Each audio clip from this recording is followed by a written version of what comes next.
چند روز پیش داخل یوتیوب یه ویدیو دیدم از کانال آقای محسن رجبیوند.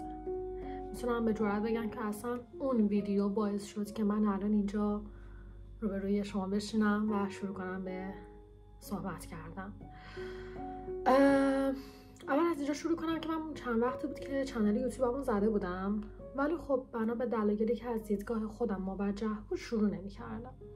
مثلا یکیش این بود که خب تجهیزات نداشتم، سیستم نداشتم، یعنی ندارم، میز ندارم، پایه مناسب برای دوربینم ندارم، میکروفون ندارم. و همونطور که داشتم داخل یوتیوب تاپ میخوردم من ویدیوی ایشون رو دیدم و قشنگ احساس کردم که انگار یک نفر رفته مثلا به آقای محسن رجبیوند گفته که ببین یکی تو ایران هست که میخواد شروع کنه ولی به این دلایل شروع نمیکنه، بیا تو مثلا این ویدیو رو بگیر، این ببینه که شروع کنه. خیلی ویدیو جالبی بود. داخل ویدیوش گفت که ببین من الان لبه تختم نشستم، تجهیزات ندارم، میز و صندلی ندارم و حتی از این نمونا ندارم، از این نمونا که مثلا دیدیم پای سر یوتیوبرها میزنن. گفت که من از اونا ندارم و با یه دوربین شروع کردم به ویدیو گرفتم و البته یه میکروفون هم داشتم. و البته جالب اینجاست که بدونین داخل ویدیوشون گفتن که من حتی اگر این میکروفونم نداشتم میدونید که باز شروع میکردم. خیلی جالب بود برام، یعنی قشنگ احساس میکردم که تمام وضعیت حال فعلی منو داره میگه. منم همینا رو نداشتم، یعنی یکی از دلایلی که اصلا شروع نمیکردم یوتیوبمو همین بود. البته من چند تا شورت ویدیو گذاشتم همون اوایلی که یوتیوبمو زدم و با اینکه هیچ سابسکرایبی نداشتم با بازخورد خوبی از مردم روبرو شدم. مثلا یکی از ویدیوام 1700 تا ویو خورد، یکیش 2000 تا ویو خورد، نسبت مثلا به کسی که هیچ سابسکرایبی نداشت خوب بود. و اینجوری بود که میگفت ببین چرا شروع نمی کنی؟ به خودم اومدم دیدم واقعا راست میگه. من همش اینجوری بودم که باید تجهیزاتم کامل باشه، دوربینم مثلا فلان مدل باشه، میکروفونم اینجوری باشه، سیستمم کامل باشه. من همین الانم بدون میکروفون دارم براتون ویدیو میگیرم و اینجوری بودم که باید همه اینا رو کامل کنم بعدش شروع کنم، تازه باید همینا مثلا کامل بشه. بعد نگاه کردم دیدم که من تابلویی هم ندارم، مثلا حالا یکم دور دکوراسیون کار کنم، نور اتاقم هم که اوکی نیست. حالا اینا به کنار، لباس چی بپوشم که مثلا حالا رنگش اوکی باشه و جذب مخاطب شه؟ همینا هی منو عقب انداخت، انقدر منو عقب انداخت که من شروع نکردم تا اینکه ویدیوی ایشونو دیدم. واقعا احساس کردم که یه تکونی بهم داد. گفت که ببین تجهیزاتتو مشخص کن، ببین چی داری، با همون شروع کن. حتی اگر تجهیزاتت یک موبایله با همون موبایل شروع کن. دقیقا همین کاری کردم. نگاه کردم ببینم که خب گفتم ملیکا تو تجهیزاتت چیه؟ چه چیزی داری برای اینکه بخوای یوتیوب تو شروع کنی؟ آفرین درسته، فقط یه موبایله. تازه من با این دوربینم که دارم از خودم فیلم میگیرم موبایل من نیست، موبایل من اینه، یعنی از چند وقتی با همین ویدیو بگیرم. به خودم گفتم که خب اوکی. من بارها شده مثلا رفتم ویدیوهای یوتیوبرهای خیلی موفق و الان مثلا سابسکرایبرهای خیلی بالایی رو دارن، رفتم اون پایین ببینم که اوایل چطوری بوده. آیا از اول میکروفون خفن داشتن یا از اول بک‌گراند خیلی خفنی داشتن؟ نه، همه شروع کردن. فرق اونا با من چی بود؟ آفرین، اونا شروع کردن، انقدر ویدیو گذاشتن تا متوجه شدن کجا خوبه کجا بده، اصلا چه کادری مناسبه. من اولین باریه که دارم این ویدیو رو میگیرم، ویدیو برای یوتیوب میگیرم، اونم مثلا داخل همچین قسمتی از اتاقم.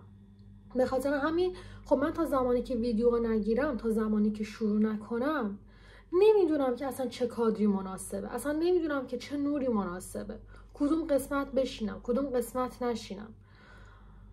درسته من الان سیستم ندارم، الان میز مناسبی برای فیلم برداری ندارم، ولی خب میتونم که شروع کنم تا به بهترین خودم برسم.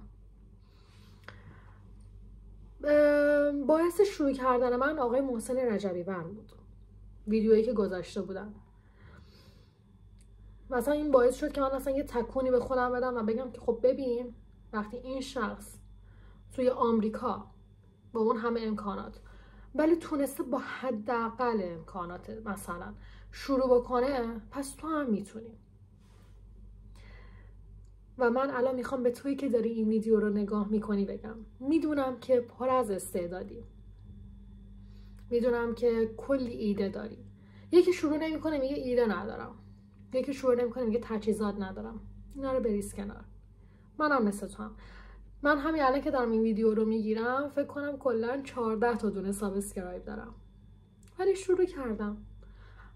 برای چی نکنم؟ برای چی شروع نکنی؟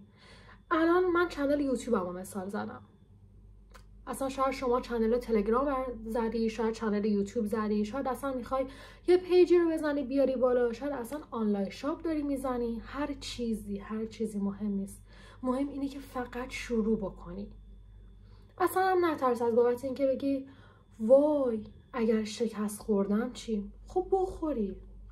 مگه تو چند بار تا حالا این مسیر رو رفتی که مثلا بخوای بدونی آخرش چی میشه؟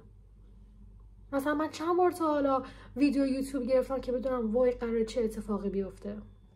آقای محسن رجبی‌وند حرف خیلی قشنگی میزد، میگفت ببین فکر کن یه نوری اینجا هست جلوی پیشونی و تو فقط تا 1 متری تو میتونی ببینی و بقیهش تا انتها سیاهیه. چی کار میکنی؟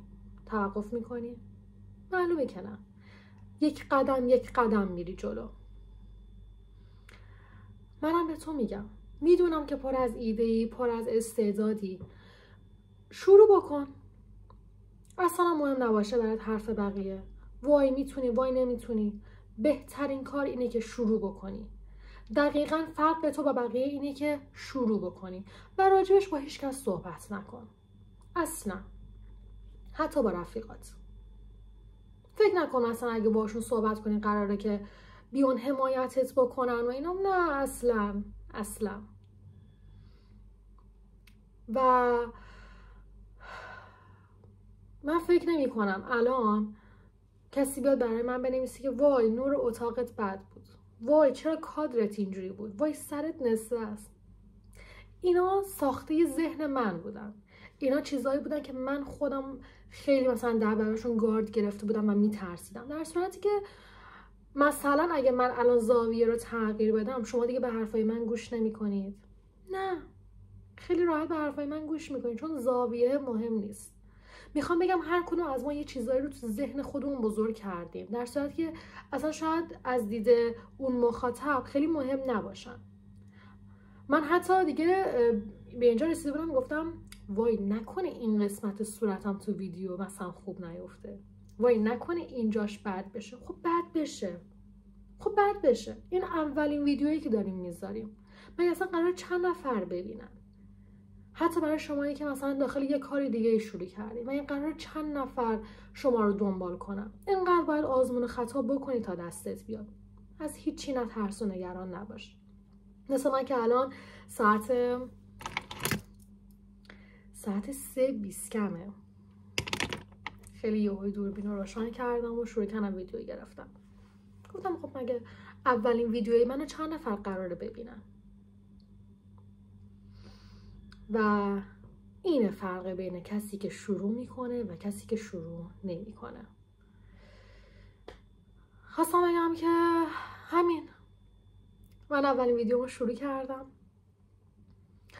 ازت میخوام که هر کاری که توی ذهنته و ازش میترسی شروع بکنی. هر چیزی که هست، هر چیزی که فکر میکنی دوست داری ولی خب میترسی که مثلا شکست بخوری. قرار نیست شکست بخوری، هیچ شکست نیست، همش تجربه است. در آخر اینکه مرسی که به حرفام گوش دادین، خیلی دوستتون دارم.